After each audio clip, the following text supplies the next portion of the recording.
I never could do that.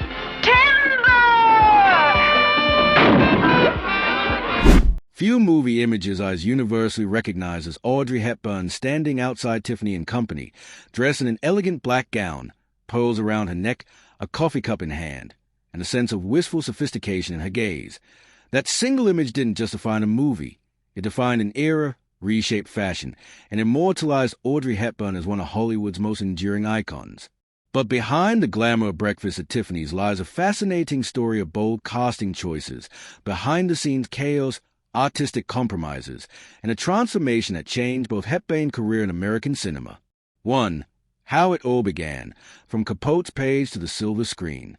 The film is based on Truman Capote's 1958 novella, a dark, bittersweet tale about a young woman named Holly Golightly, a New York socialite drifting through a glittering world of wealth, loneliness, and illusion. Capote's Holly was a complex character, part dreamer, part escort, part philosopher, who used charm and wit to survive in a city that rewarded surface over soul.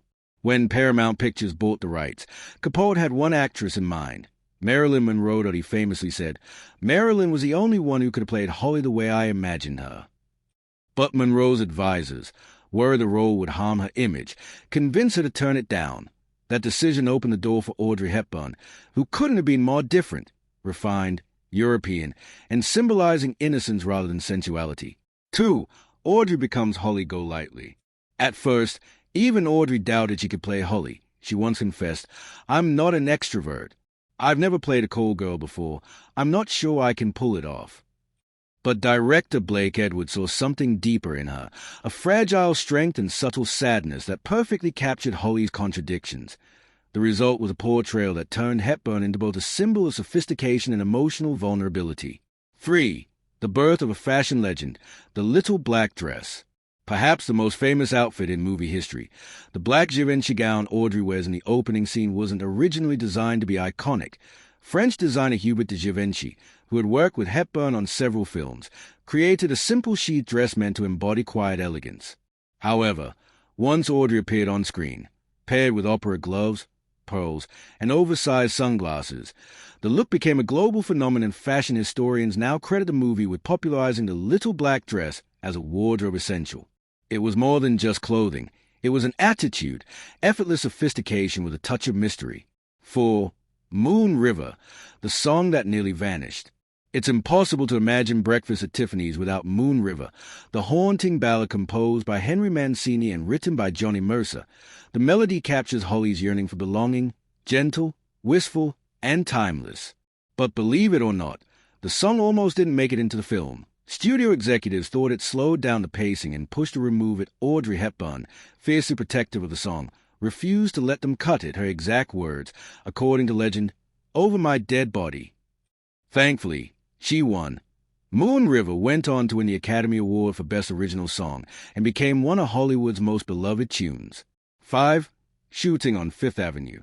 The opening sequence, Holly standing in front of Tiffany and Company early in the morning, was shot at dawn to avoid crowds. For that short period, Tiffany's actually closed its doors to the public, an extremely rare event.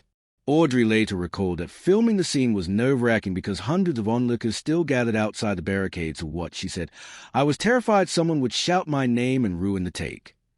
Instead, the scene went off flawlessly, serene, poetic, and immortal. 6. Holly Golightly, the character who defined independence. Holly Golightly was unlike any female character audiences had seen before. She was glamorous yet lonely, confident yet lost. She wasn't looking for a husband. She was looking for herself. In an age when women in film were often confined to traditional roles, Holly represented a new kind of independence. That Audrey's portrayal turned her into a symbol of 1960s modern womanhood, flawed, free, and unapologetically complex. 7. Behind the glamour, the real Audrey. Off camera, Audrey Hepburn couldn't have been more different from her character. She was soft-spoken, disciplined, and deeply private. She disliked parties, rarely drank, and preferred time with her family or her dogs over glitzy social events. But that contrast only deepened the portrayal of Holly, because beneath the jewels and laughter, there's always a sadness that feels real. That subtle vulnerability is what made Hepburn's performance timeless. 8. The Cat Without a Name. One of the movie's most emotional moments is when Holly releases her orange tabby cat into the rain, only to rush back and find it again moments later. What many people don't realize is that the cat had no name. It was simply called Cat. That anonymity wasn't an oversight. It was symbolic, just like Holly. Cat belonged nowhere and to no one that IT represented a fear of attachment and her hope for freedom. Fun fact, several trained cats were used for filming, but Audrey formed a strong bond with the main one, often cuddling it between takes. 9. The apartment, a real New York location. Holly's iconic brownstone apartment actually exists. The building used for the exterior shots is located at 169 East 71st Street, Manhattan. Fans still visit it today, taking photos on the same stoop where Audrey stood.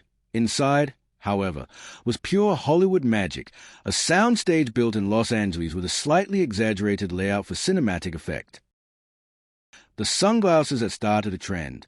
Hepburn's oversized sunglasses in the film, made by Oliver Goldsmith, became an instant fashion statement. They were one of the first examples of luxury eyewear used as a character-defining accessory. Within weeks of the film's release, demand for similar frames skyrocketed. To this day, oversized black sunglasses are known simply as Holly Golightly shades. 11. Audrey's perfectionism. Though known for her grace, Audrey was a hard-working perfectionist. She rehearsed scenes relentlessly, asking for retakes until every movement felt genuine. Crew members often commented on her professionalism. She'd arrive early, memorize everyone's name, and treat everyone from extras to camera operators with kindness. Her humility made her not just an icon, but a legend people loved working with. 12. A film that redefined romance. Unlike typical love stories of the time, Breakfast at Tiffany's didn't revolve around dependency or rescue. Holly and Paul's relationship was built on mutual vulnerability, two lost souls trying to find meaning in a dazzling but empty world. That honesty set it apart from the fairy tale romances that dominated 1950s Hollywood. 13. The hidden sadness behind the smile. Audrey later confessed that filming Breakfast at Tiffany's was emotionally taxing. Her marriage to Mel Ferrer was falling apart at the time, and she often felt isolated in New York. That loneliness, she said, helped her understand Holly's longing for connection, and perhaps that's why her performance feels so heartbreakingly real. 14. Audrey Hepburn's immortal moment. Decades later, Audrey Hepburn remains one of the most beloved figures in film history, and Breakfast at Tiffany's is a crown jewel. Every frame, every glance, every note of Moon River echoes the magic she brought to the screen. What began as a risky casting choice became a cultural revolution, one that still shapes fashion, cinema, and the idea of elegance today. 15. Audrey Hepburn in Breakfast at Tiffany's isn't just a performance. It's a piece of cinematic poetry that is a story of transformation, of a shy European actress becoming the face of modern womanhood, of a simple black dress becoming eternal, and of a film that turned loneliness into art. More than 60 years later, we're still captivated by Holly Golightly, not because she's perfect, but because she reminds us of the dreamer in all of us.